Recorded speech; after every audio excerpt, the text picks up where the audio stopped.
Tukisonga mbele ni kwamba mabadiliko makubwa ya kimazingira sasa yanashuhudiwa katika vijiji vya Solio, kaunti ya Laikipia, ambako miaka 15 baada ya makazi ya awali ya wakazi, mradi wa upandaji miti na ustahimilivu wa tabia nchi unaotekelezwa na shirika moja lisilo la kiserikali umeanza kurejesha ardhi kame iliyoharibika na kuboresha maisha ya jamii. Wataalamu wanasema hatua hiyo ni muhimu katika kukabiliana na uhaba wa maji katika maeneo kame ambako mvua haitoshelezi mahitaji ya mimea, hivyo kuzifanya juhudi hizo kuwa mchango mkubwa kwa uhifadhi wa mazingira na ustawi wa jamii. Wakazi wa vijiji vya Solia sasa wanarejesha ardhi iliyowahi kuharibika kupitia upandaji miti kwa wingi na miradi na kukabiliana na athari za mabadiliko ya tabia nchi inayoungwa na mkono na shirika moja lisilo la serikali kama Habitat for Humanity Kenya, hatua inayolenga kuimarisha maisha ya wananchi pamoja na kuhifadhi mazingira. Wataalamu wa afya ya umma wamesema kuwa mpango wa kukabiliana na tabia nchi wenye thamani ya kima ya shilingi milioni 24 unasaidia jamii zinazokumbwa na mafuriko kuimarisha mifumo ya usafi na afya. Hatua hiyo inayolenga kupunguza visa vya magonjwa ya kipindupindu, malaria na maambukizi mengine yanayotokana na mazingira chafu.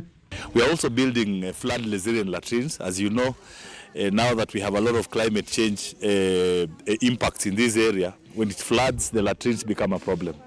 So we are pioneering the Safi latrine model that is flood resilient, so that then communities don't have to be building latrines every rainfall cycle. We are working with hygiene promoters to make sure that people are sensitized to adopt behavior change that will protect them from infections and sanitation and hygiene related.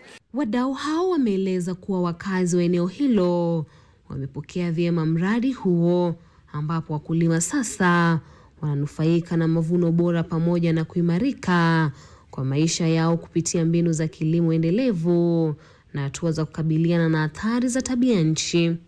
We have seen the impact this project has had in this region where we had issues with rain. We can see now farmers are having some crops in their farms because of the boreholes that have been there, because of the plants, the trees we have planted, which have now helped to draw the rains. And we are happy because the community also has embraced this project, which has been transformative in their lives. Wakulima wameeleza kuwa mpango huu umeleta mageuzi makubwa katika maisha yao, ukiimarisha uzalishaji wa chakula na kuongeza mapato majumbani. Wengi wao wameripoti kuwepo kwa udhabiti mpya na kupungua kwa hasara katika shughuli za kilimo tangu kuanza kwa mradi huo. Hii mradi umekuwa wa manufaa sana kwa sababu umeleta chakula karibu na jamii. Tunakuza zile variety.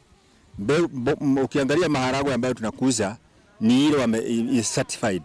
Tunakuza nyota, tunakuza yellow bean, tunakuza ile spinach ambayo inahitajika na ambayo inakuwa ya manufaa kwa wanakijiji. Tumekuwa tukiuza spinach na vitunguu na hoho. Tumeweza kuelekezwa na Habitat kwenye tutakuwa tukiuza kwa outside Solio.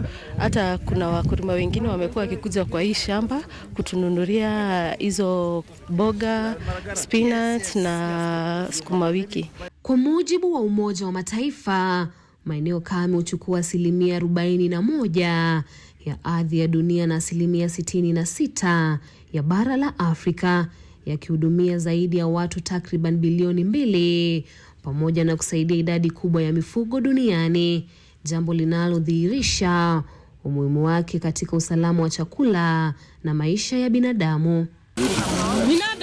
Wadau wamesisitiza kuwa ushirikiano endelevu kati ya serikali, mashirika na jamii ni muhimu katika kuimarisha mafanikio ya miradi hiyo na kuhakikisha kuinuliwa kwa maisha na ustawi wa jamii kwa muda mrefu. Edna Nerea, Runinga ya KU.